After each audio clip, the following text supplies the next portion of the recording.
Good evening, everyone. I don't know if can you all hear me in the back? I lost my voice, so I'm gonna kind of go through this. All right. This should be fun. All right, I'd like to call the regular meeting to order and announce that the board did meet in closed session and no action was taken. I would also like to announce that tonight's meeting is being video recorded and will be available on the district's YouTube channel. I would like to announce that cards are available at the table just outside of the boardroom for anyone who wishes to address the board. If you do wish to address the board, please complete a card and hand it to the staff member to the right of my side. Please be sure to complete the card and indicate whether the matter you wish to address is on the agenda or not on the agenda. If the matter is on the agenda, we will call you when that item comes up.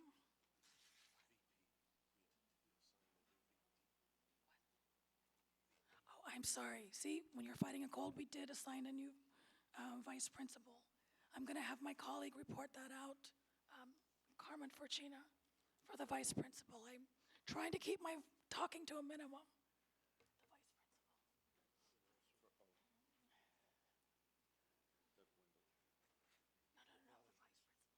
The vice principal. No, the vice principal.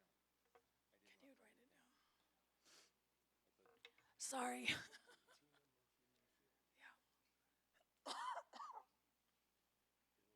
I'll do it. It's okay. We did appoint a vice principal for Valley High School, Miss Tina Murphy Mayfield. Thank you. This is going to be interesting this evening. And I also would like to do a shout out to our Director of Technology, Steve Mead. It is his birthday. Steve, can you stand?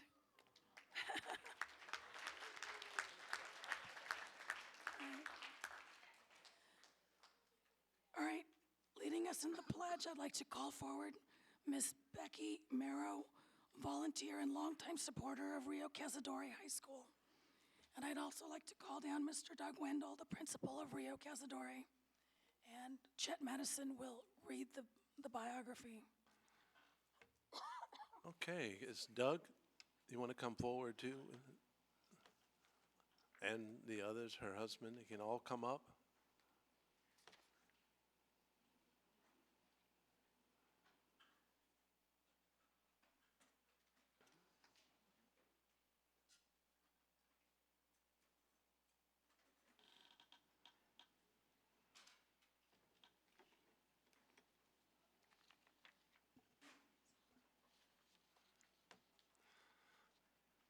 Okay, this evening, we would like to recognize this evening, the board is pleased to recognize Becky Merrill for her support of Rio Cazadero High School. There's a proverb that says that a good neighbor is a priceless treasure, and this is certainly true in this case. Rio Cazadero High School treasures its long association with Mrs. Merrill, and a neighbor who lives across the street from Rio Cazadero High School, and who has been a longtime supporter of the school and has promoted a positive neighborhood environment. Mrs. Merrill began her involvement with the Elk Grove Unified School District when her son started preschool at Florin Elementary School in 1981. Ms. Merrill rode the bus with her son and helped in his classes. After a while, she started working as a substitute in food services as a classroom aide. When she worked as an aide on the school buses, one of the drivers encouraged her to become a bus driver for the Elk Grove Unified School District. Ms. Becky Merrill became a licensed bus driver in the district and considered the students on the bus her kids.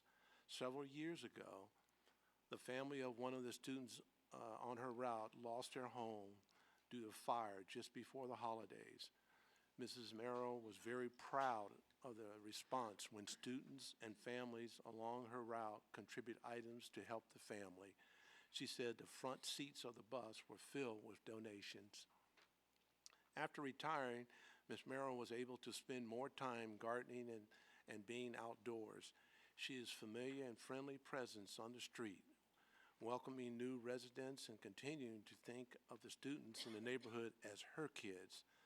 Since there are few other positive recreational options in the immediate area, she worked with the administration at Rio Casadero High School to help neighborhood residents have access to softball fields, basketball courts during the non-school hours. Mrs. Merrill visits the school and is a positive voice for the community. She has worked with the school to develop a safe environment for students in the neighborhood and the area. As Rio Casadero High School was collecting feedback for the Elk Grove Unified School District Facilities Master Plan, her unique perspective was extremely valuable and greatly appreciated. The Board of Education is pleased to recognize Becky Merrill many contributions to Rio Casadero High School, the community, and the Elk Grove Unified School District. So with that, if we can have everybody stand and remove your caps and hats.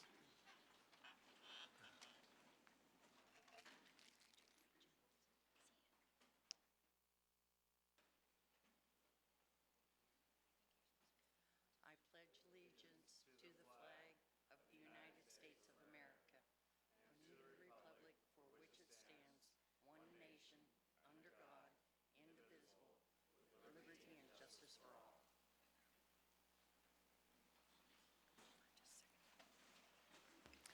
Would you like to say anything, ma'am? Yes, please. Thank you. I'd like to thank Doug, Rio Casadero, Elk Grove Unified School District, and the school board for honoring me. I was kind of apprehensive when Rio moved across the street, but it turns out it's been a good experience. Doug and his staff are always there before school and after school. If there's a problem, all I have to do is call. They're right there. It's been amazing. It's been nice. Thank you very much, and it's a pleasure being part of this community. Thank you. That's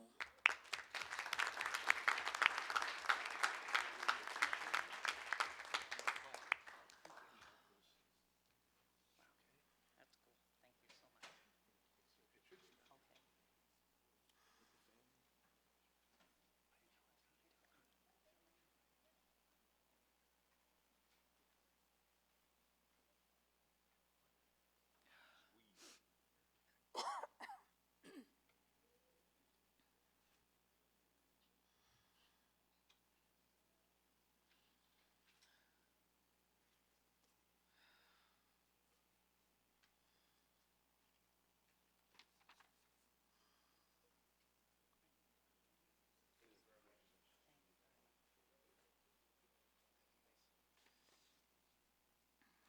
Okay.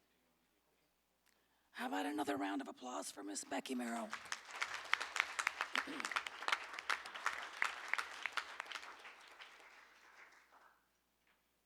Excellent. All right, next up we have our annual organizational meeting. First up, we have the election of officers and establishment of date, time, and place of the meetings for the president, clerk, and county board of representative. I would like to call for nominations for the President of the Board of Education.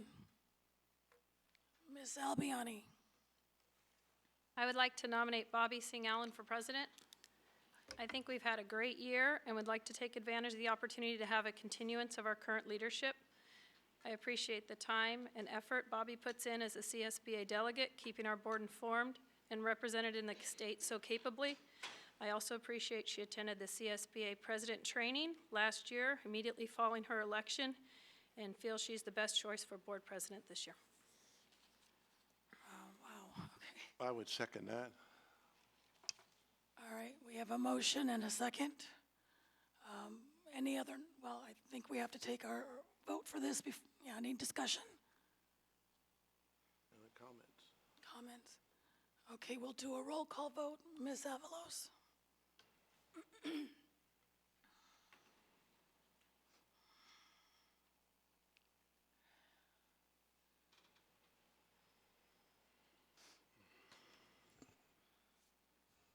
Beth Albiani, Aye. Carmen Forcina, Nancy Chidas Espinosa, Aye. Chet Madison, Aye. Crystal Martinez Alir, Aye. Anthony Perez. I agree. That's it. Thank you. Thank you. Wow, what an honor. Thank you very much for your confidence. Although tonight's probably not the best night to reflect that. But I came anyways. Thank you for that. Next up, we have nominations for the clerk for the Board of Education. I would like to nominate, in terms of continuing the good work that we've had this past year with our superintendent, I'd like to ask my colleague, Mr. Fortuna, to continue to stay on as clerk. We have a motion and a second. Can we do a roll call vote? Any Beth discuss- Albiani. Nancy Chires Espinosa. Aye. Chet Madison. Aye. Crystal Martinez Alir. Aye. Anthony Perez. Aye. Bobby Sing Allen. Aye. Congratulations, Mr. Fortuna. Thank you. All right, I'd like to call for nominations for the County Board of Representative. Our current representative is Ms. Albiani. So I would like to make the motion and ask Ms. Albiani if she would like to continue to stay on. All right, she has accepted, so I'd like to nominate Ms. Albiani. I'd like to second that. We have a second from Dr. Martinez Aleri. All those in favor, please say aye. Aye. Aye. Any noes? Very good. Thank you. I'm like whispering, it's so funny. All right, next we have the establishment of date, time, and place of meetings.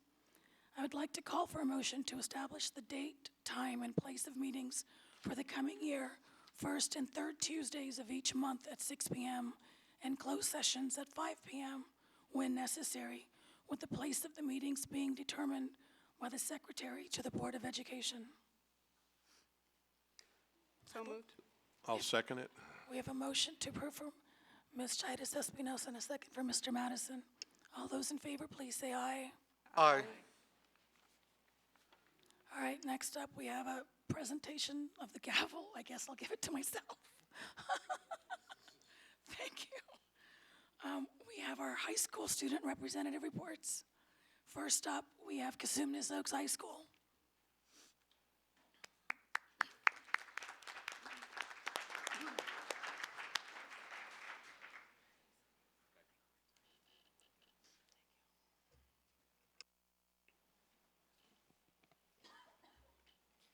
Good evening, President Singh Allen, members of the board, Superintendent Hoffman, and Ms. Avalos. My name is Brooke McNeil, and it is my pleasure to be here tonight representing Cosumnes Oaks High School. This past season has been a busy one for the Wolfpack. In activities, float building for the homecoming parade began on September 21st, and our Presents Rally was that Friday, the 25th. This marked the beginning of the decades-themed homecoming week for CO. The following week encompassed spirit days such as Retro Workout Day and Hippie Day. The week ended with our parade, a football game against Roseville High School, and our Decades Dance on Saturday night. Cosumnes Oaks chapter of National Honor Society hosted the Fall Blood Drive on October 6th, and we were extremely successful with over 100 pints of blood donated. It was a great way to see so many staff and student members come out to donate. Approximately 10% of our students are involved in NHS, which is considerably more than past years. On October 24th, nearly 300 students went on the senior trip to California's Great America for the Halloween haunt. It was a great day full of roller coasters and haunted houses, and it was a great time of bonding for our senior class. Our first Unity Day this year was held on October 28th, and over 70 students attended. It was a great day for everyone who was able to make it. We spent the day in the small gym and did different icebreakers as we learned more about each other. Later in the day, we divided up into smaller groups and got to know other students on a deeper level. We talked about first impressions and did an activity called Cross the Line, which helps students to realize that other people have gone through similar things that they have. November 5th held our first Block CO ceremony for the school year. Over 300 juniors and seniors received this prestigious award for earning an average GPA of 3.75 or higher. The amount of eligible students continues to grow, currently at 30% of our students, and we are extremely proud of all of them. The anticipated Powder Puff season also recently took place. All 4 of our teams of girls were busy after school practicing for the big game scheduled on November 12th. The freshman team faced off against the sophomores, and the sophomores took the win with a score of 30-23. Later in the evening, the juniors and seniors went head-to-head, and the seniors conquered with the final score of 26-6. And of course, the game and rally would not be complete without the performance of our lovely male cheerleaders blowing the crowd away at halftime. Our annual talent show, Pack Savvy, recently took place on November 19th with 11 acts. It was a lovely night full of singing, magic, and dancing. Tomorrow, December 9th, we will have a luncheon for our special needs students, their paraeducators, the cafeteria staff, and the office and support staff. It will be a great way to spend some time with those people on campus that we don't see as much. On December 10th, we will host a Toys for Tots drive during lunch, giving students the opportunity to bring new, unwrapped toys to donate for those less fortunate. It will be a great way to start to spread some holiday cheer. Moving from ASB to sports, our fall sports teams have done phenomenal this year. Our women's tennis team finished the season with a perfect 18-0 record. November 2nd, they defeated McClatchy High School 5-4 to capture the CIF Division II Team Championship. This is the first Team CIF Championship our women's tennis team has received. Congratulations to Coach Wall and the rest of the team. Our men's soccer team also won the CIF Division II Team Championship on Saturday, November 14th, after their win against Rockland High School. This is the third straight CIF title for our soccer team, and we couldn't be more proud of our boys and Coach Murillo. Moving to football, the Wolfpack made it to playoffs. They took on Lincoln High School at home for their first game of playoffs on Friday, November 13th. They pulled off a win with a final score of 62-27 and headed to Oak Ridge for the next round on November 20th. Unfortunately, they took a tough loss, but we are proud of our boys and their incredible season. We would also like to congratulate the following CO athletes for signing NCAA letters of intent. Leanne Newell, who will be playing volleyball at UC Riverside, Jennifer Palermis, who will be playing softball at CSU East Bay, and Maya Oden, who will be playing soccer at Cal State Bakersfield. We are in the planning stages for a week of awareness in January. Each day will focus on a specific subject that we feel people need support in. Also beginning in January is our IMCO program. This program focuses on 4 specific ideals: being respectful, responsible, engaged, and honorable. That is all we have for you today. Thank you so much for your continued support of Cosumnes Oaks High School. Thank you. Excellent report.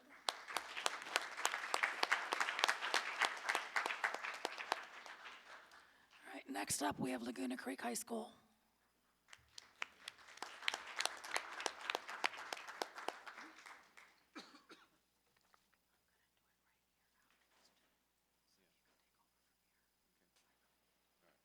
Good evening, President Singh Allen, members of the board, Superintendent Hoffman, and Ms. Avalos. My name is Noah Majin, And I'm Allie Deppies. and we are pleased to be here to tell you all of the exciting events that have occurred these past few months at Laguna. This past semester for Laguna Creek has been a very busy one. Our seniors enjoyed a day off, having their first senior picnic of the year, enjoying music and hot dogs in the park. On September 21st, we started our homecoming week. We had fun dress-up days such as Disney Day and enjoyed fun lunch games.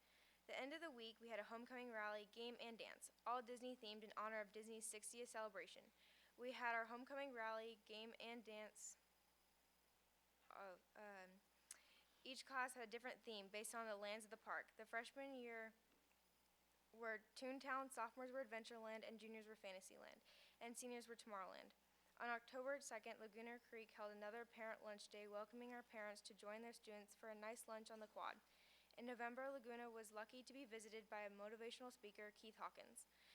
The theme was No Place for Hate, and he taught us the biggest room in the world is the room for improvement. On November 18th was our first shadow day of the year. 8th graders from local middle schools came and paired up with an upperclassman and spent the day seeing how life at Laguna is lots of fun. Before we went on break, we celebrated with Laguna Creek tradition Creek Rock, where students either solo or performed in a group, lip-singing to popular songs. This year, we had 13 groups perform, ranging from Britney Spears to Disney classics. This year's fall play was a great success. It opened up on October 23rd and went until October 24th. This year, we also had a great turnout for our Powder Puff game. Our seniors and freshmen took on our juniors and sophomores. Both teams did very well, but the seniors and freshmen came out on top.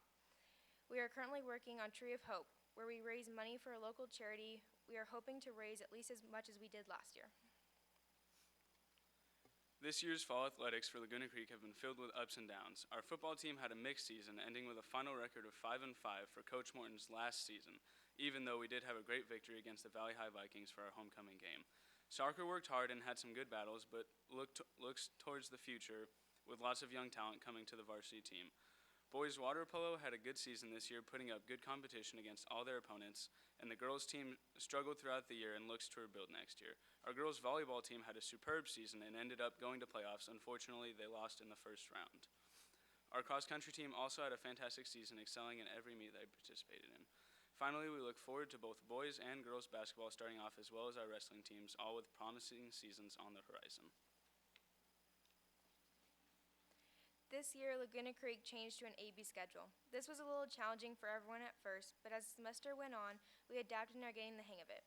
As the semester is coming to an end, we are all beginning to prepare for our finals, which are a little trickier this year due to the new schedule.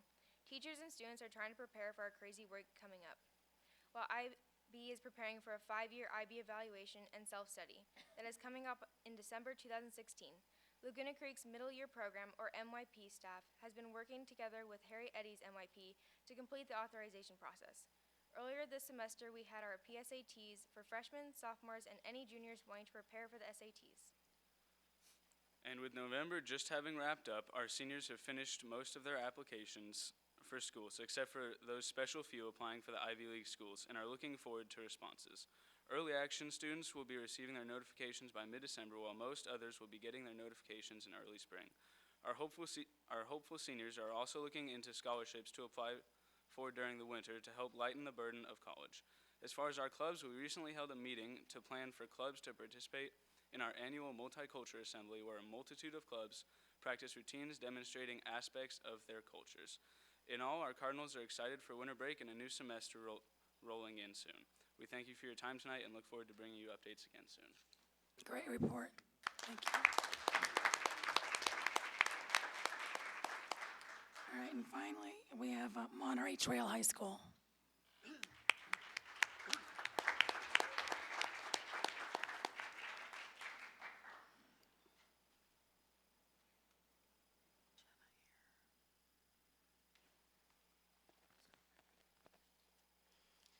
Good evening, Board President St. Allen, Superintendent Hoffman, members of the board, and Ms. Avalos.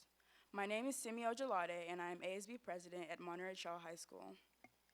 And I am Hanson Tran, ASB Vice President, and we are happy to come back with you with more exciting news about Monterey Trail.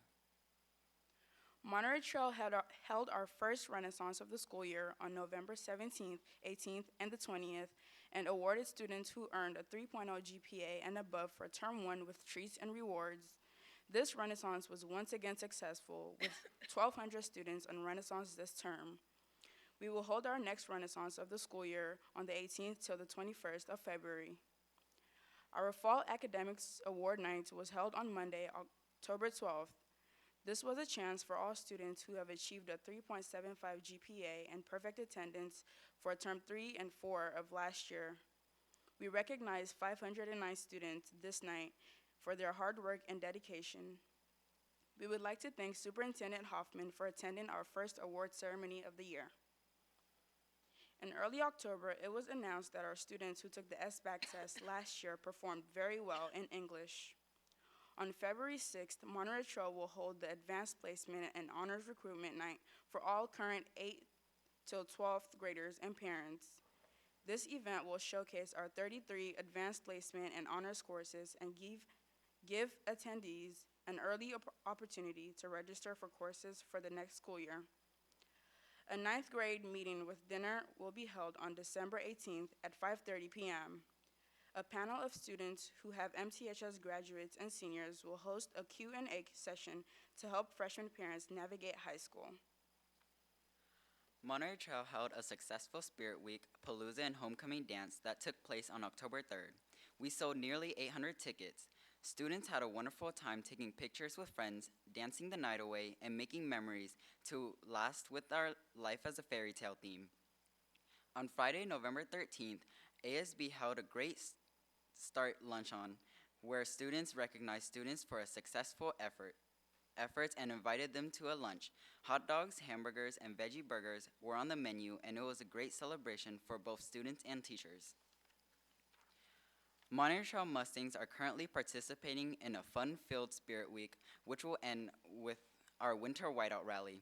The purpose of this rally is to celebrate out fall sports. Monterey Trail High School's ASB is excited to currently be receiving leadership applications for the next upcoming school year. A candidate meeting for all interested in running for elected positions will take place on January 2nd, 20th. And from the 25th to the 29th, candidates would participate in campaign week. Finally, elections will take place on February 1st and 2nd, with the winners announced the following week. On January 14th, we will be hosting a throwback dance on Thursday from 3:30 to 6 p.m. to provide a fun activity and raise funds for our Sober Grad Night. Many of our students are very thrilled to attend another dance this school year. We hope it will be a great success, just as our homecoming dance. All of our fall sports ended their season strong. Varsity women's cross country had the highest GPA of our fall sports of 3.89. They also brought runners Israel Rivera and Wade Trong to the SJS meet. Varsity football made playoffs and were honored to compete in its first round. We appreciate all of our coaches for preparing our Mustangs athlete for a competition and teaching them valuable lessons that they will take with them after they leave the trail. Our wrestling and basketball team kicked off winter sports with conditioning and tryouts on November 9th to 12th. Our varsity basketball teams held Mustang Madness, a night rally where the men's and women's basketball team were introduced to the whole school and students were able to participate in a night of spirited events. Our boys freshman basketball team placed third place 2 weeks ago at the Consumnes Oaks basketball tournament by defeating Franklin High School 71 to 58. The Mustangs played great and were led by Rondell Collier, who was also recognized as the all-tournament player. Last week, for the first time, our women's basketball team hosted a Macris Invitational tournament, and they placed first. At the end of this week, our men's basketball will also host the annual Macris tournament in honors of Mark Macris. February 19th marks our annual Multicultural Assembly, followed by a night assembly that same day for our parents and community members. This is a great way to celebrate all the talent and diversity we have to offer at Monterey Trail. All clubs on campus will have a chance to perform cultural dances and songs to their peers in the enjoyable presentation, with performances from our Latino Club, Lion Dance Club, Paliohana, and much more. We would be honored to invite all the board and committee members to come check out the Mustangs in action on this day. Our Data Academy had their Round 1 Cyber Patriot competition that lasted up to 6 hours on November 28th. Students had 2 images and had to find all the vulnerabilities. All of our teams did very well in Round 1, and 2 of them received a perfect score of 200 in the first round. Round 2 of the competition was held on Saturday, December 5th. 2 of our teams made it to the platinum level, which means they are eligible to go to the national competition if they do well in the upcoming state and regional competition. On the 21st of November, our band program attended the Lincoln Band Review of Championships. Our concert band, symphonic band, and marching band all performed and competed in their respective categories. Our concert band won second place in their division with a score of 84.55. On December 16th at 7 p.m., Vocal Ensemble will hold their annual winter concert in our cafeteria. We invite you all to attend. We thank you for your time and support and hope that you will accept our invitations to attend all upcoming events at Monterey Trail High School. Simi and I will report back to you on February 16th with even more outstanding achievements by the Monterey Trail Mustangs. Excellent report.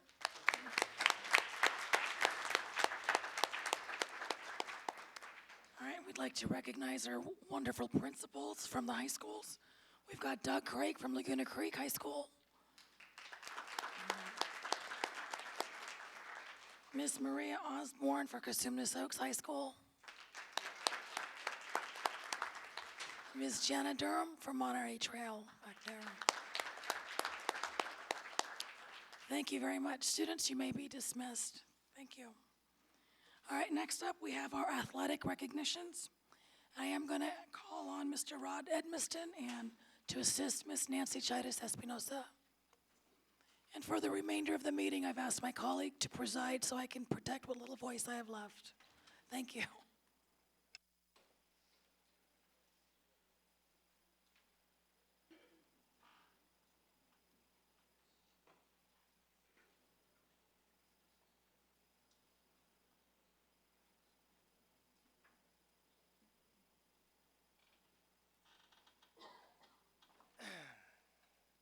Good evening. President Singh Allen, members of the school board, Superintendent Hoffman, Ms. Avalos. Tonight I am honored to introduce you to two very special teams. First, the Cosumnes Oaks High School girls tennis team. They finished the year as both the Capital Valley Conference champion and the CIF Division II Sac Joaquin section champions. This group of young ladies finished the season with a perfect 18-0 record. In capturing the second section championship, they defeated Christian Brothers 5-4, Benicia 6-3, and McClatchy in the section finals 5-4. Before I introduce the coach and the teams, I'd like to introduce the principal of Cosumnes Oaks High School, Maria Osborne, and the athletic director, Bill Kapp. With that, it is my honor to introduce to you Coach Chris Wall of the 2015 Capital Valley Conference and Sac Joaquin champion Cosumnes Oaks girls tennis team, who will announce his athletes.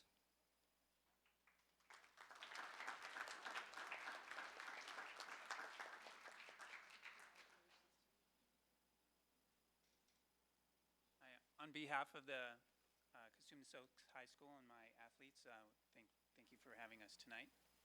And here's my athletes. First one is Emma Buckman.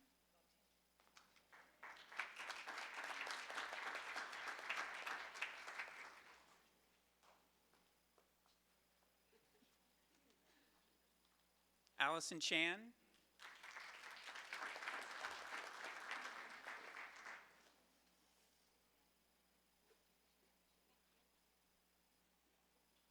Estelle DiCarulli.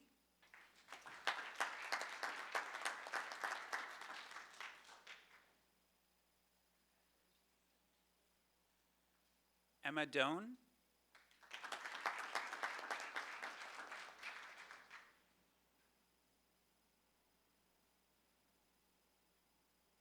Naoka Iwaya.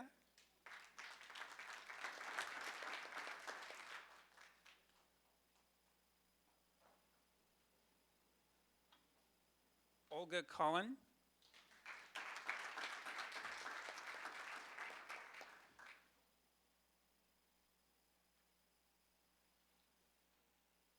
Renee Kum.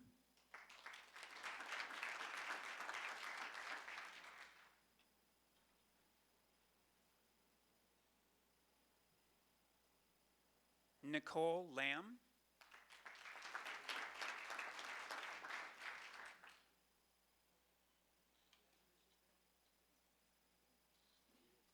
Vanessa Marr.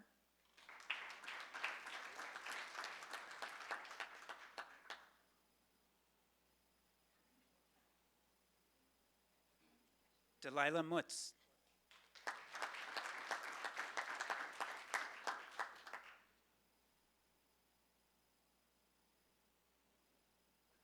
Danielle Perron.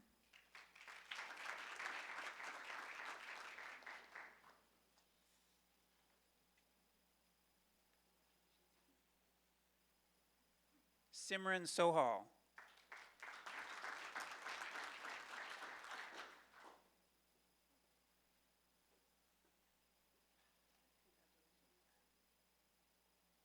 Angani Vigneswaran.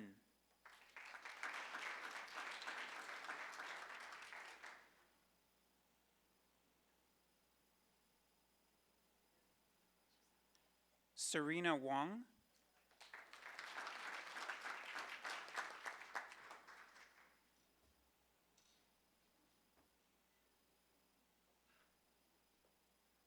And Kristen Yu.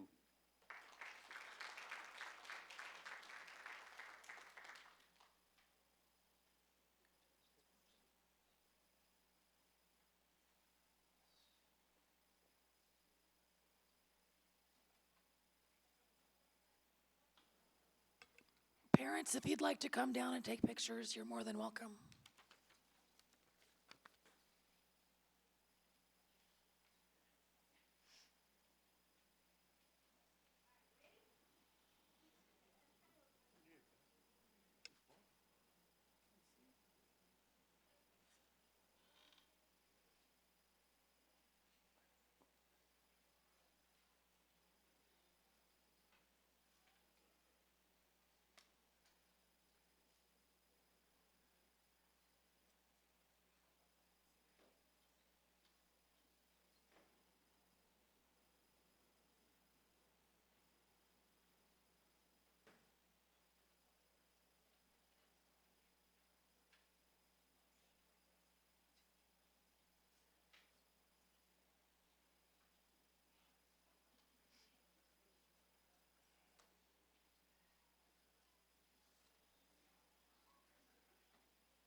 Next, I would like to introduce the Cosumnes Oaks High School boys soccer team. The Cosumnes Oaks High School boys soccer team won their third straight league championship and their second CIF Division II Sac Joaquin Section Championship. This group of young men finished the season with an overall record of 18 wins, 1 loss, and 4 ties. In capturing their section championship, they went into the playoffs seeded number 3. They defeated Merced 1-0, Vintage 2-1, number 2 seed Folsom 2-0, and in the championship game, they defeated number 1 seed Rockland 2-0. With that, it is my honor to introduce to you Coach Alejandro Murillo Chavez, who introduced the 2015 Capital Valley Conference and Sac Joaquin Section Champions, Cosumnes Oak Boys Soccer Team.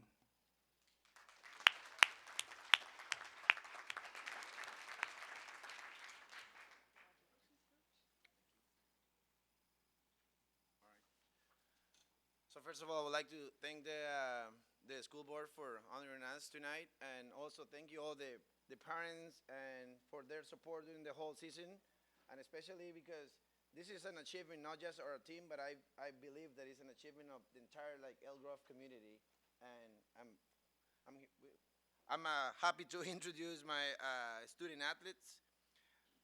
The athletes on our champion team are Saif Adasi, Tanner Cole, Logan Christensen, Colby Cross, Nev Cross, Jeff Dresser, Ethan Krebs, Josh Legrande, Daniel Matsumoto, Bradley Morehouse, RJ Morehouse,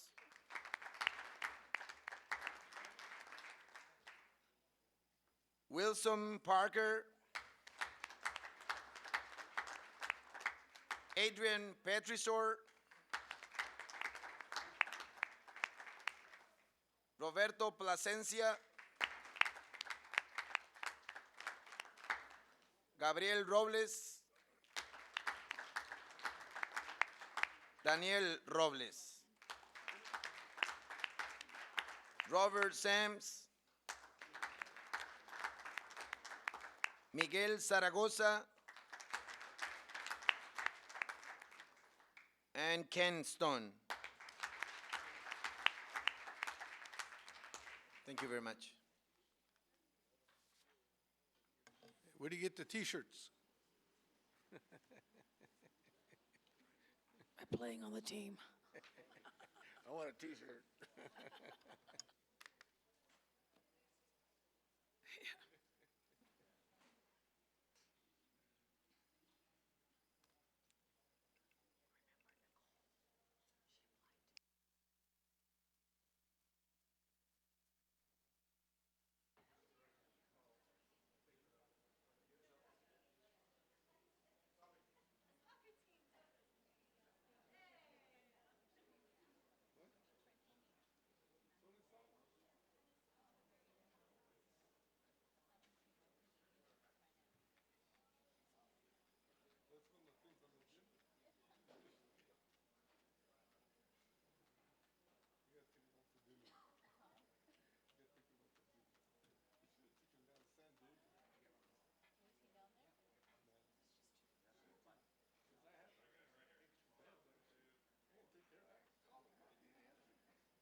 I would also like to announce that both of our teams are going to be at the state capitol on December 16th, Wednesday.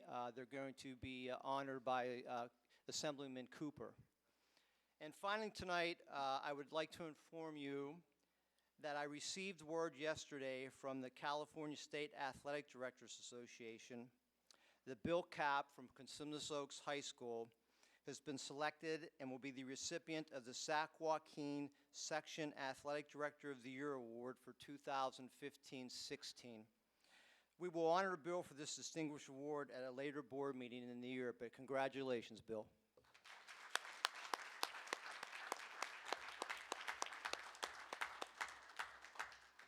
All right, I'm going to ask the board clerk, Mr. Fortuna, to preside over the remainder of the meeting.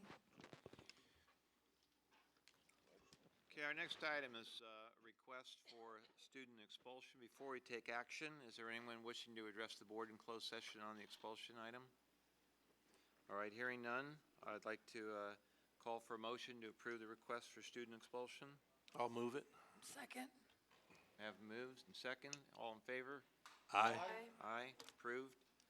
All right, next item is public comment, and we will entertain comments from those who've submitted a blue card on non-agendized item. The first person is Cecilia Jimenez.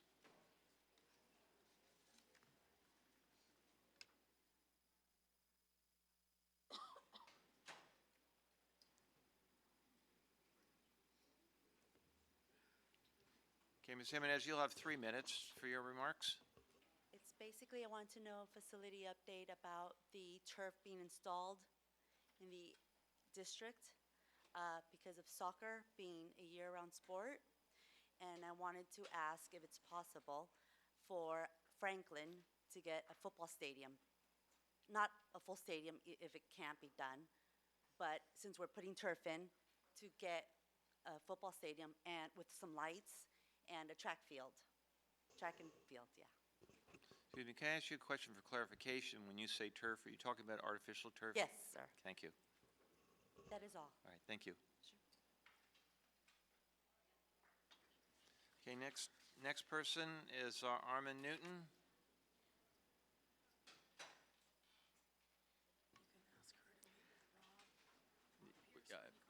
It's already on, it's already happening.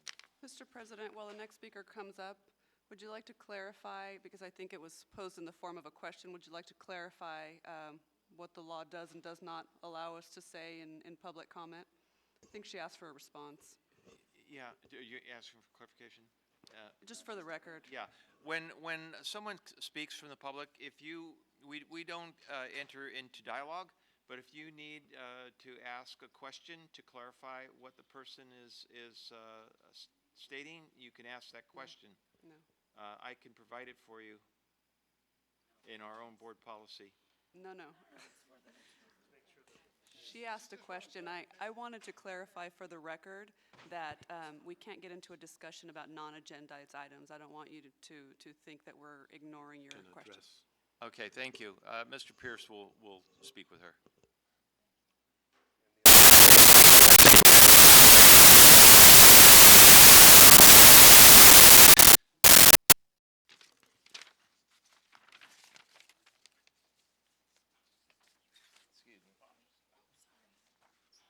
All right, next item on the agenda is LCAP, and we have no report tonight. There is no report on budget update. There is no report on facilities update. So we'll move to bargaining units. Is there any bargaining unit member who wishes to address the board tonight? All right, thank you. All right, then we'll move on to reports, and we'll begin with the 2014-15 annual audit, and I call on Mr. Fagan. Good evening, President Singh Allen, members of the board, Superintendent Hoffman, and Ms. Avalos. I'm here this evening to introduce our auditor, one of our auditors. Will come and make a presentation for the board to receive the 2014-15 audit report. We've also included in the consent agenda, so no action will be needed to be taken at the end of her report, but she'll certainly entertain any questions the board might have. So I'll invite Ms. Jennifer Hill from Kroll Horwath to come up and join me. There she is. And I'll let her make the presentation. Good evening, everyone. Well, another year, another audit done. So thank you to the staff here. They've done a tremendous job throughout the year in getting this report done and all the work it takes. I believe you've been provided with both the audit report and the SAS 114 or communication letter. So I'll go through both of those briefly, and if you have any questions, feel free to ask me. So we'll start with the audit report. The result of the audit is opinions on the financial statements, state compliance, federal compliance. And with those, the financial statements, there were no findings, only ASB. So at the back of the report, if you turn to the back, which starts on page 96, there's a summary of findings, and that gives you kind of a summary of the opinions. And then you'll see the one finding related to student body, ASB, and another finding related to vacation accrual, and this is one that has been in the report in the past, so it's again this year. And then the last finding is regarded to the ACES program, and you can see the corrective action plan at the bottom, what the district has done to look at these findings and kind of resolve them. If you start at the beginning of the report, that is the MD&A, and that is a brief overview of the district through the 2014-15 year. And then it moves on to the financial statements. And I wanted to point out one thing this year, which I believe you've already seen some information in regards to GASB 68, so the pension liability. And essentially every governmental entity has to record this year. So you'll see a change in your net position.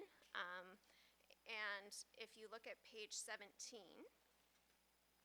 that shows that the effect of the implementation of $485 million and then results in an ending net position of $145 million. So that is the one change this year. We met with the audit committee before this meeting, and we discussed this in length, so I think if you have any questions, they would also be able to help you. And then as far on the financial statements, are there any questions? Okay, Salvioni, you have any questions? Mr. Madison? Seeing Allen? Okay, well, I guess we're all okay. Oh, you didn't see you move. Okay, Mr. Perez. Regarding page 17, you said it was on what subject matter? I'm sorry? What subject matter was on page? It's called GASB 78. It's recording the unfunded the pension liability for PERS and STRS. PERS and STRS. Yes. Great. And I was fortunate to attend the California School Board Association, and I noticed there was a workshop in which Mr. Hoffman was presenting on that subject. And could you possibly tell us a summary of what you presented at that workshop? Stirs and PERS, if we're liabilities. Did it pertain to this? Actually was not regarding STRS and PERS. It was about Yep. other post-retirement benefits, and I can't provide a board communication, but it's not agendized, so I can't speak on the topic tonight. Okay, in the near future, can you bring that to it? Okay, thank you. All right. Any other questions? We have no more regards to that? questions. Okay. And then I have one more item, the required communication letter. I just wanted to go through that briefly. But essentially, it's telling you that we perform the audit under the required auditing standards and accounting standards.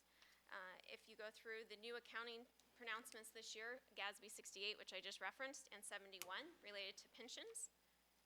And then if you go to page 4 and 5, it talks about any corrected or uncorrected misstatements. And corrected means anything that would be posted to the financial statements, and there were none. So you had clean books throughout the year, which is great.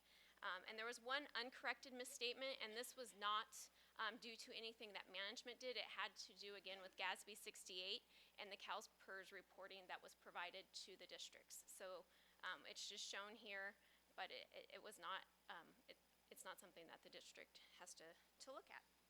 Okay, well, we thank you very much for that report.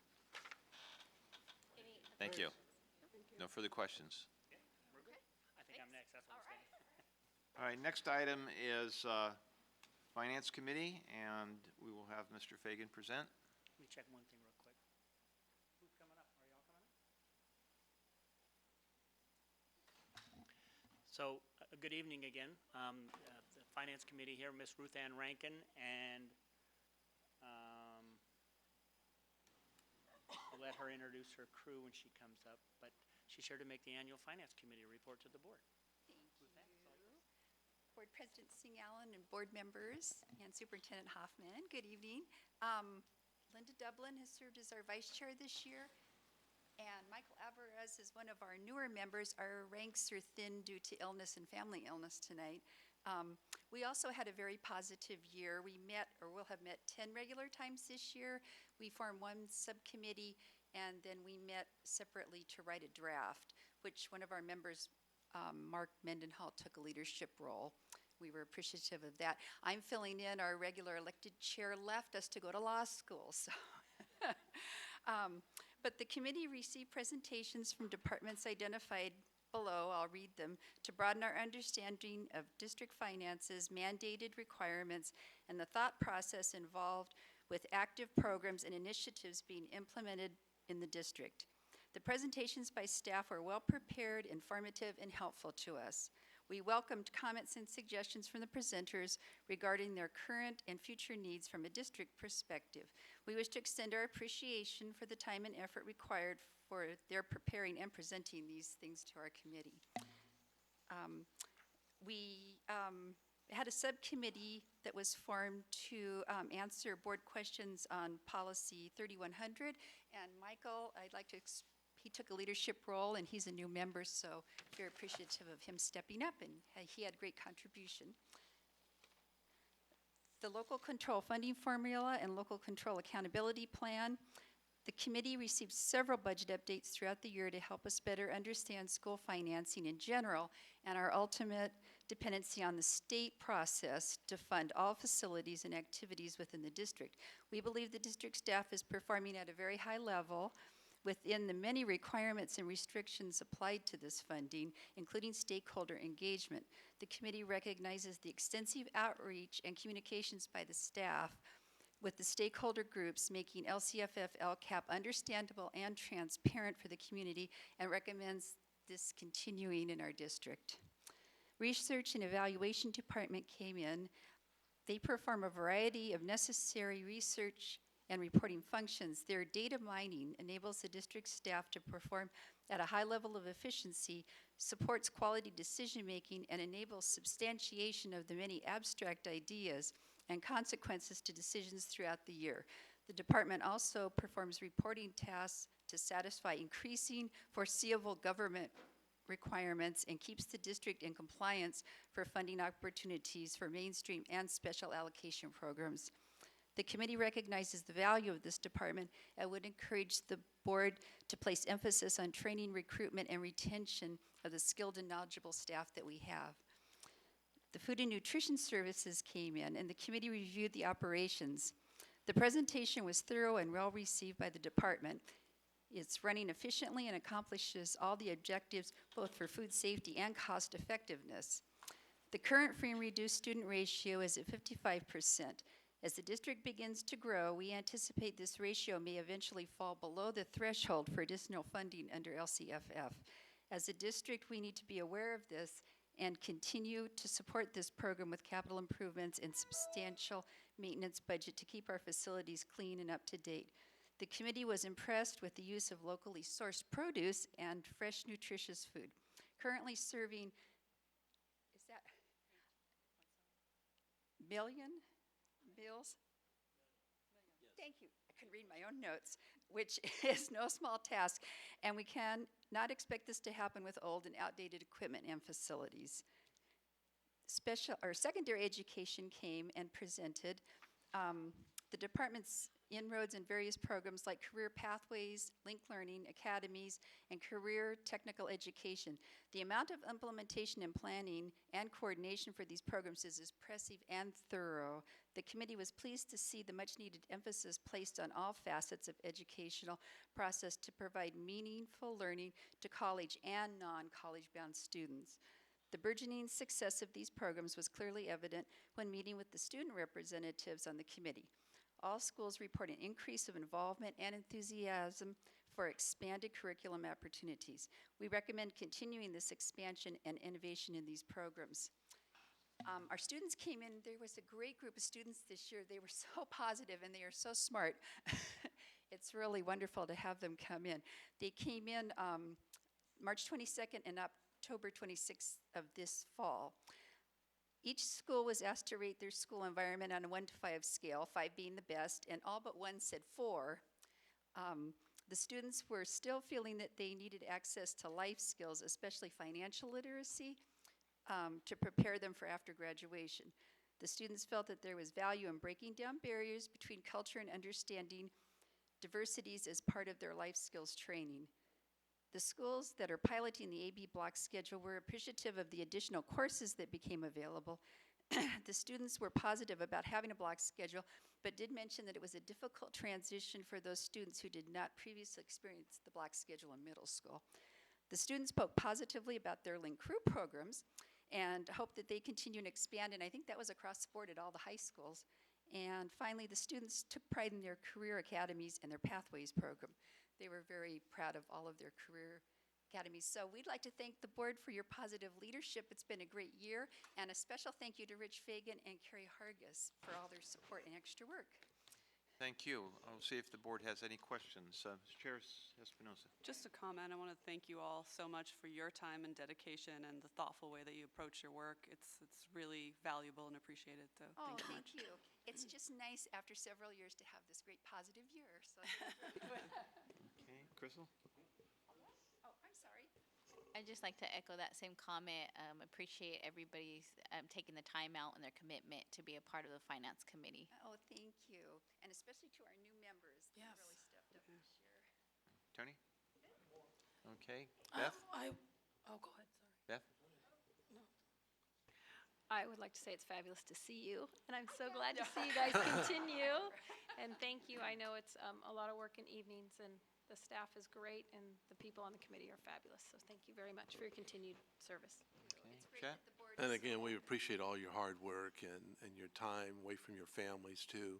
And particularly when the kids come in, can give their perspective of their schools, I think is very, very important as well too. Yes. Thank you. Ms. Allen? Bobby? I don't have anything new to add other than, you play an invaluable role as part of our stakeholder group and really appreciate your time and dedication because you provide those extra set of eyes and ears that provides us with an excellent advisory role of sort of what you're seeing that's happening. So you do provide an excellent resource for us So I want to thank you for your time and commitment. Well, thank you, and we appreciate our board's transparency, which I think is a wonderful thing. Thank And you. I'd like to echo the words of the board in saying thank you. The work of the Finance Committee serving as a resource to the board serves an important function, and your volunteer time is well appreciated. You also made a recommendation to the board for a revision on Board Policy 3100, and I know we've received information. The board had made a number of revisions 2 years ago now, and your recommendations basically are kind of like cleanup language to make it more specific. And so we have that back before us. All right. Do you have any more questions of us? No, just Then, thank you to all of then you. thank you. Thank you, Michael. Thank you.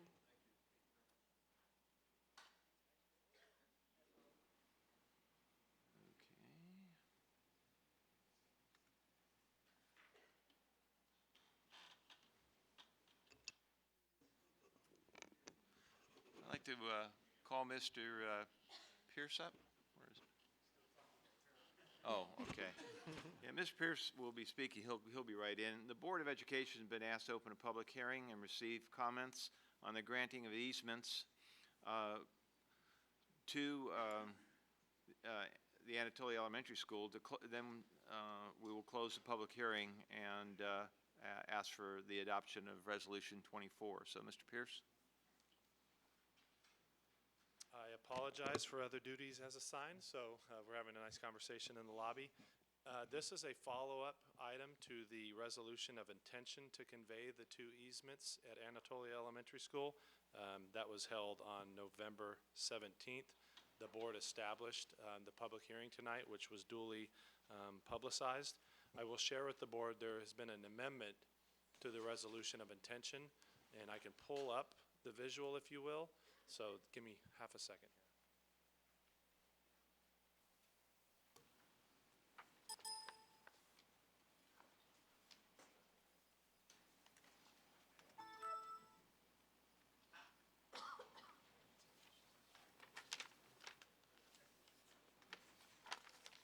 So I'm hoping that you can make this out, but you might recall from our last conversation, we have a public right-of-way easement here, which will be granted to the city of Rancho Cordova, and that is due to the bus turnout that will occur here, and the sidewalk will be farther south than originally master planned with the community, and the sidewalk that would have been just north of the bus loop.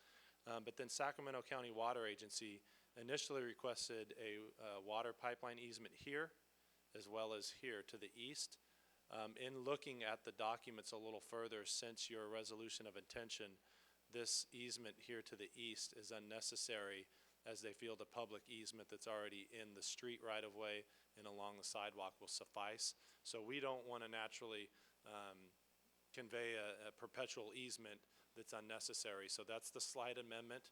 You would not be conveying in your action tonight this easement on the west to Sacramento County Water Agency, just the one to the northwest, or northwest of the property. So that's the only exception. So I would ask that you hold open and close a public hearing and adopt the resolutions conveying the actual easements. Okay, thank you. Fair enough? Okay, I'd like to move to open a public hearing to receive comments on the granting of the easements. Is there anyone wishing to speak on the item? Okay, hearing none, then I close the public hearing. Call for a motion to adopt Resolution 24, granting permanent easement to the Sacramento County Water Agency in the city of Rancho Cordova for the Anatolia II Elementary School site. Also move it. I'll second it. Moved in second. All in favor? Aye. Aye, it's approved. Thank you, Mr. Pierce.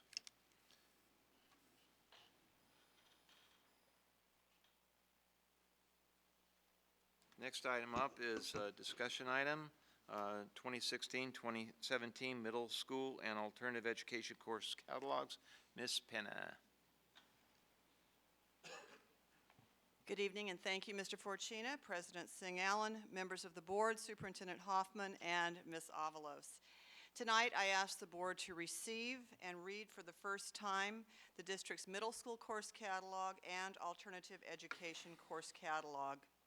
Each of these catalogs contains descriptions of courses offered at these schools and provides parents and students information about graduation, college entrance, and career development. Staff in secondary education has reviewed each catalog, made revisions, updated information as necessary to reflect our current programs, our district processes, and school contact information. Specifically, at the middle school course catalog, we have added the district's graduate profile.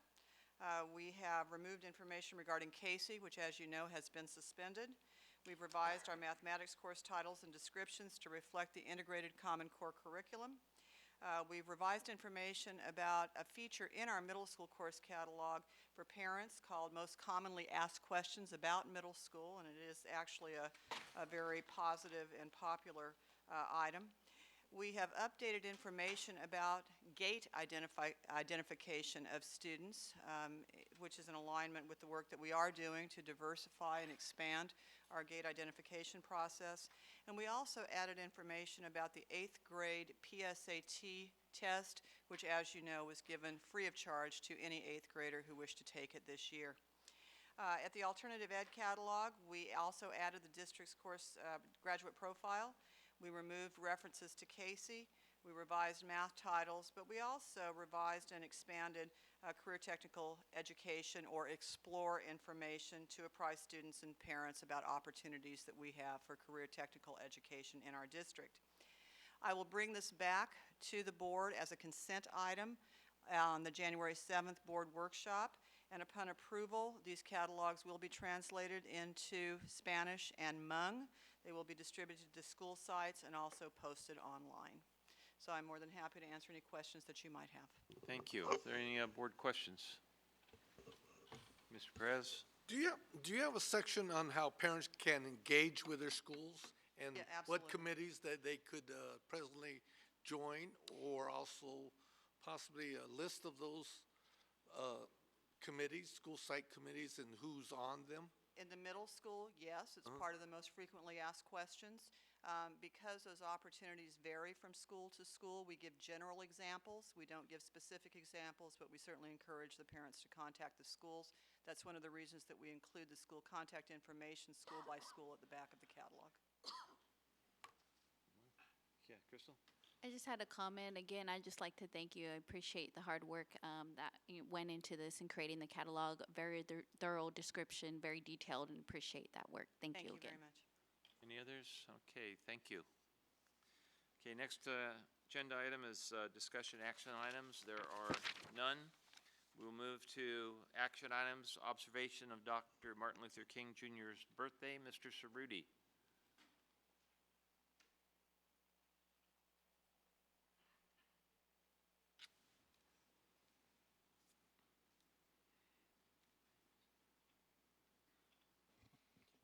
Good evening, President Singh Allen again, members of the board, Superintendent Hoffman, and Ms. Avalos.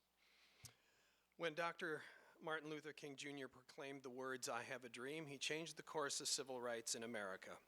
Because of his sacrifices and exemplary leadership, the American people have made progress toward his dream for a world in which people are judged on the content of their character rather than the color of their skin. Dr. King's nonviolent approach alerted the American people to the injustices of the treatment of people of color and has served as an example for all who wish to correct inequities. The instruction in the Elk Grove Unified School District schools acknowledges the contributions of Dr. King and is consistent with the activities outlined in each school site's Student Unity Plan. Teachers employ a variety of activities, including lessons from the K-12 World of Difference curriculum, assemblies, presentations featuring highlights of Dr. King's life and speaking and writing activities based on his I Have a Dream speech. The book Martin Luther King, A Peaceful Warrior by E. Clayton is one of the district's elementary's recommended reading list books for 6th grade and is part of ongoing curriculum that recognizes leaders and heroes from all cultures and ethnic backgrounds.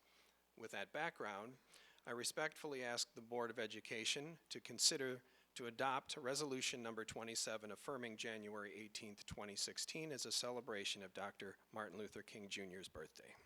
Okay, any questions? And I'd like to ask for a motion to adopt Resolution Number 27 affirming January 18th, 2016 as a celebration of Dr. Martin Luther King Jr.'s birthday. So moved. I'll second it. Been moved and seconded. All in favor? Aye. Aye, motion approved. Thank you, Thank you, Mr. Cerruti. Okay, next item is the 2015-16 first interim report and budget update. Mr. Fagan.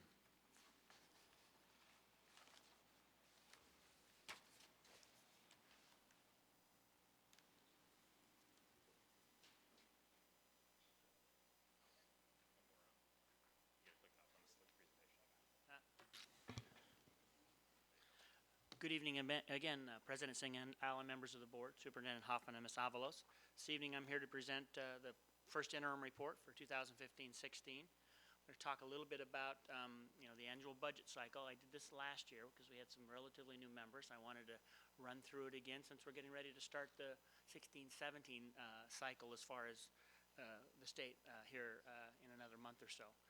We'll talk a little bit about enrollment. We'll talk about the changes from the first interim from the 45-day revise, components of our multi-year projection, and then the multi-year projections themselves, and then the next steps. So, as you'll recall, the cycle each year, and we're at the part right here, first interim due by December 15th. But when we get back from the break, the first week there, we'll get, by the end of that week, Friday, since the 10th is on a Sunday, we'll be getting the governor's first blush at his proposal for 2016-17. Revenues are up. They're expected to continue to be up. But the downside is that we may not continue to get the vast majority of the new revenues, almost 70 or 80% like we have because of the maintenance factor. So good news, there's more revenue. Schools may not get as much of it as they have over the last couple of years. So the governor will then revise his budget in May, come back and make his final proposals that will be used to negotiate with the legislature to adopt the budget on June 30th. Both us and the state have to have it done by that date. So as we do, then normally there will be changes from the governor's proposal to the final budget, and we'll make those revisions in August. We'll be here next December for the first interim report. We'll make the second interim report for this year in March, as of the end of January, and then we close the books out, which we did 2 months ago on our September unaudited actuals report. And then tonight was the final step when the auditors came and said, what we showed you was really what we did. So enrollment, Mr. Pierce is talking about facilities and has these projections that are very accurate. However, we are currently in the little lull right now, where our enrollment actually was down by a little over 100 students from last year's CBEDS count to this year's CBEDS count. We expect it to grow through the year, and this was a little bit unique. A lot of it was in the elementary grade levels, so we're going to watch that a little more closely as we go forward and look at out years. But certainly Mr. Pierce's projections of as new houses are built will come true. So here's kind of just a snapshot of each year's growth, whether it was a growth or decline, and you can see for the last, 4 or 5 years, more than that, back to 7, 8, we've been pretty much flat with a little bit of bump one year, and then it's usually made up the next year. And so as far as our revenue is concerned with these changes, the new LCFF uses a 3-year rolling average, where it used to be we could use just the prior year if it was higher. So this all kind of gets averaged in, so long as we don't continually have a declining enrollment, our revenue should be relatively stable as we move forward. So the differences from 45-day revise. So at the 45, or at the unaudited actuals, we talked about carryover balances, and this is when we first bring all those balances and things that are carrying forward in and put them in our current year budget and our multi-year projections. So we've included those, the ones that we discussed with the board previously. The November 17th funding priorities, those are the items that were on last meeting agenda that were approved by the board. The SARB attendance task force that Mr. Forcina chaired, that was approved after the budget was adopted this year. The 45-day revise was finalized, so it wasn't included previously. We had developed a new structure for substitute teachers, the new pay rate structure that David Riley put together, and along with some other ACA requirements. We think we've got a really good package now for folks to come and sub for us in our district, and I know he's promoting it vehemently, along with the new sick leave for teacher substitutes from the new laws at the state. And then with the new carryovers in the categorical areas, we always wind up with some additional indirect credits. So here's the changes. The top number is the $32 million, $0.3 million surplus that we had originally included for this year at 45-day revise. The transportation van pool, a part of those are the vans that like the small teams, golf and tennis use to get around. There's a per mile fee, and built into that is a replacement, van replacement piece, so that as they use the vans and they wear out, we've set aside a reserve, so we're carrying over about $100,000 for that reserve to replace some vans. Mr. Pierce has brought the site energy savings piece forward, and that's about $100,000 that we'll distribute back to those sites that were conserving energy or met their goals to conserve energy. The summer school extended day, that is the amount that wasn't spent. We're still on that last year of June 1st to May 31st, so we'll reconcile that this year, but that's the carryover of the current year summer school and extended year dollars that weren't spent prior to June 30th. The board priorities of about $6.5 million, we talked about that at the ending fund balance presentation that we did, unaudited actuals. The bulk of that are the textbooks and technology utilities, and some carryover of some of those items from last year that weren't spent in last year.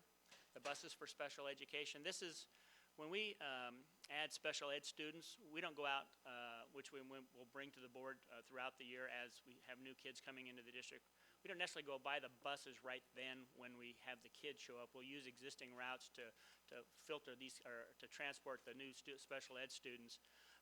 But as we go through into the new year, at some point, the number of students exceeds the existing routes, so we have to add routes. So we've had to go out and buy three of the four buses that are listed up there are for special ed going forward, and then we had the one bus accident here a month or so ago that totaled the bus, and we had to go out and buy a new bus. So those are some special ed new buses as well as carryover buses, or a replacement bus, I'm sorry. The substitute teacher rate increase, we're estimating to be about $1 million for the new rate structure that we have. The additional funding priorities that the board approved at the last meeting, about 1.3. The SARB, there was a small piece for the budget reorg, some settlements that the board has made, and then the Affordable Care Act. This is where we're offering to anyone that averages 30 hours a week for 12 months, we're offering them a benefit package, and we've estimated that at about $500,000. The total number that we're offering is about 41, so that number might be a little bit high, and we'd go ahead and adjust it at second interim, but 41 is the number that we'd have to offer. That doesn't mean that they all will accept, we just have to make those offers. So this is a first time for us, and so that was our best estimate before we finalized the numbers of who we had to offer it to. And then the indirect credits, that's the indirect charges we get to make to the carryover dollars for categorical programs, because we provide support for them for payroll and budget and finance and that type of stuff. So those total up to a reduction of this year's surplus of about 12.6, which leaves $1.9 million. It's important to note that a good number of those are one-time dollars, the carryovers in particular. And so when we look at the multi-year projection, you'll kind of see the effects of this year versus the out years on the 45-day revise. So here's where we were at. We'd like to do this as we go through the year. We constantly update it so the board has where we adopted, 45-day revise, and where we are now. The components of the multi-year projection, we're still using the middle of the road between the Department of Finance and School Services projections, and those are the estimated revenues in the 2 out years of the multi-year. We're still projecting flat enrollment based on this year's enrollment. We're continuing our staffing levels. We haven't changed those yet, and we wouldn't expect to until probably after the first of the year as we work with the different union groups. Special education growth, we have accounted for what we knew and what we anticipated in the first part of this year. Technology has been treated as a utility, so there's a flat amount every year that we budget for technology. I believe it's about $3 million. the district healthcare contribution. We've changed from a fiscal year to a calendar year, so we had to make an adjustment for the 2016-17 because it has a split rate for half of the year, and at 5.2%, so it's the 3% plus our estimated increase for the remainder of the year, and then 8%, which is our portion of the anticipated, or I won't say anticipated, but the estimated 10% increase of healthcare, which is just our normal, this is what we, kind of our worst case scenario, and this is where we want to budget for it. And then the estimated cost of the Affordable Care Act, that's the money that we dropped in for the non-contracted employees that work on average 30 hours a week. So here's the multi-year projection for the 45-day revise. You can see the $32 million that we referenced earlier in the program, and the $12 million and the $13 million in the 2 out years. So when we apply the one-times this year, the $32 million dropped to 19 in the slide that we talked about earlier, and then the other two have dropped just right around $3 million for the ongoing things that we've approved since the 45-day revise. So we will be back in January at probably the second meeting in January with the governor's proposal for 16-17, and then the second interim in March, May revision in May, and then the adopted budget in June. And with that, I'll hear any questions, comments, concerns. Thank you. Mr. Perez, you have questions? I went to the, California School Board Associations. They said we might have some more money coming up this year. Yeah, that's what I was talking about. I didn't quite understand. I think the last time I looked, it was right around $1 billion ahead of projection. And the LAO thinks it'll be $3 billion. Up through this year, we were getting the lion's share of that, 70 or 80% of the new dollars, because way back when they started cutting, we were taking the lion's share of all the cuts. And part of that has to do with the maintenance factor and Prop 98. But we're kind of to the end of that. In fact, I think when they pay down the final debt for us, which is about, I think still about $1 billion, they won't have to give us that big share again. So our minimum is 40%, so it'll probably drop down to, we'll be seeing somewhere around half of the new revenues. Now, they could be ongoing, they could be one time, but They said they would be one time. it'll be a little of both, I think, because, the governor's been real conservative. He could lean to more one time than ongoing, but we really don't know. We haven't had it, I haven't heard of any kind of clues of where he's thinking. Some of it will be makeup dollars. Those are obvious for, past, so those will obviously be one time. But we won't really know until we get his budget in January. In January? Yeah, and then May is really the final, because he'll wait and get 3 more months of revenue collections before he makes his final proposal in May. Thank you. Okay, Bobby. Chet? Beth? Nope. Thank you, Rich. Thank you. I call for a motion then to approve the 2015-2016 first interim report and budget update. No, well, we put it on here for. You put it on here? Yeah. Yes? Yeah. No, I was call thinking the for same thing motion too of at first. approval. So moved. So moved. Perez, and second by Mrs. Chavez Espinoza. All in favor? Aye. Aye, thank you. Okay, next is Tri-Valley Learning Corporation Charter Petition. I call on Kathy Hamilton. Thank you, Mr. Fortuna. It's good to see you all tonight, board members, Superintendent Hoffman and Ms. Avalos. I am here tonight to ask you to receive a charter school petition from the Tri-Valley Learning Corporation. As you are aware, the Tri-Valley Learning Corporation has submitted a charter school petition to open Golden State Charter School within the Elk Grove Unified School District boundaries in the 2016-17 school year. Your receipt of this petition will start a 60-day evaluation of the proposed charter, leading to a request that the governing board deny or approve the petition, which will be presented to you at the February 2nd board meeting. I will be back before you on January 7th for a public hearing on this petition. Okay. Are there any questions with respect to process? None? Then I call for a motion to receive the Tri-Valley Learning Corporation's charter school petition. Approved by Ms. Albiani, Second by Mr. Madison. All in favor? Aye. Aye, opposed? No. Okay, thank you, Thank you. Kathy. All right, next is board member superintendent reports. Any board member reports on committee work? So I just want to make a comment. In years past, the president has asked for board members that attended CSBA to provide a more comprehensive report at the January meeting, so it gives you more time to compile the data. So as part of your report, you can mention that you attended, but I would ask for in January that you provide more of a thorough report so that you can bring in the information and we can exchange it. So usually in January, we have a separate section that we do our CSBA report out. So in respect to the tradition, I think it works well.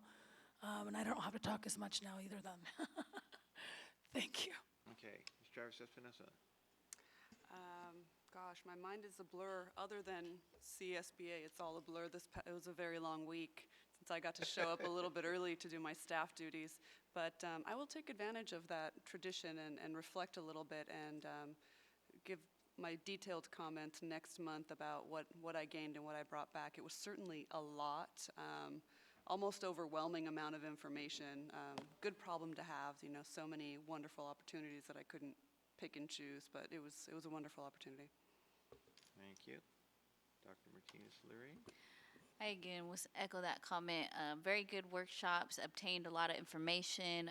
Also attended a workshop relating to upcoming legislation that's going to affect school boards. And so again, looking forward to report out in more detail. Also attended the delegate assembly as well. And so we'll be reporting out on that as well in January. Thank you. Mr. Perez.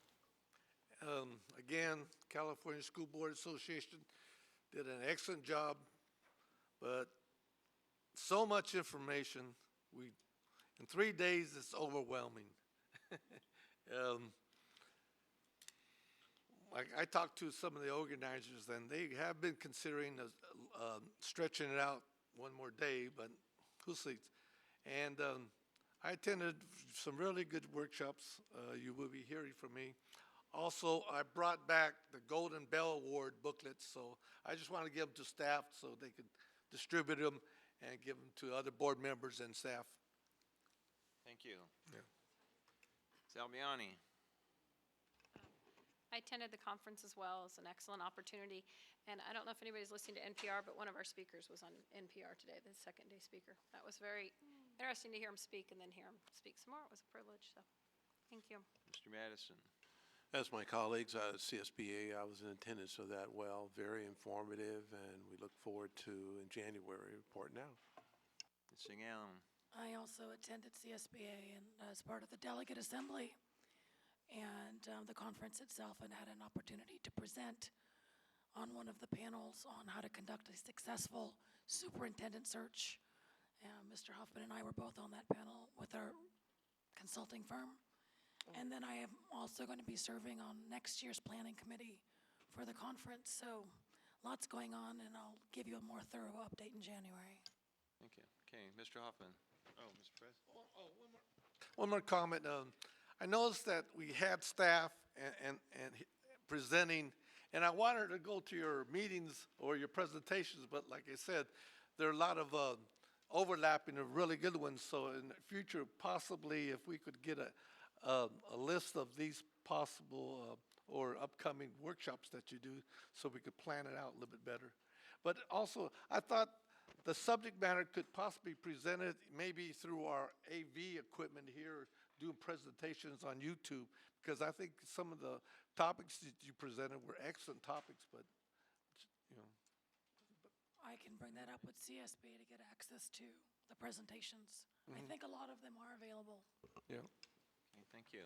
Mr. Hoffman. Yeah, the only piece I want to say is to just thank the board for taking the time. I know being away from family to attend the conference is always a challenge, certainly worthwhile.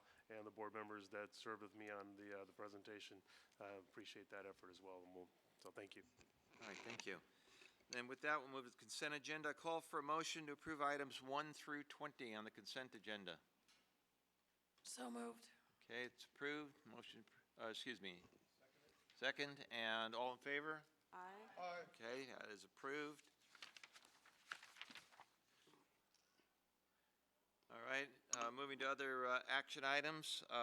There were none that were removed from the consent agenda, so there's nothing there. Information items. Any board member have any other items? Ms. Chavez Espinoza. I would like to congratulate my colleagues, Ms. Albiani and Ms. Martinez-Aleri, for their one-year anniversary on the school board. Thank you so much for your fine work. Thank you. Any others? Then I hold the meeting as adjourned. Thank you. And a happy Feliz holiday. Navidad. Merry Christmas. Merry Christmas.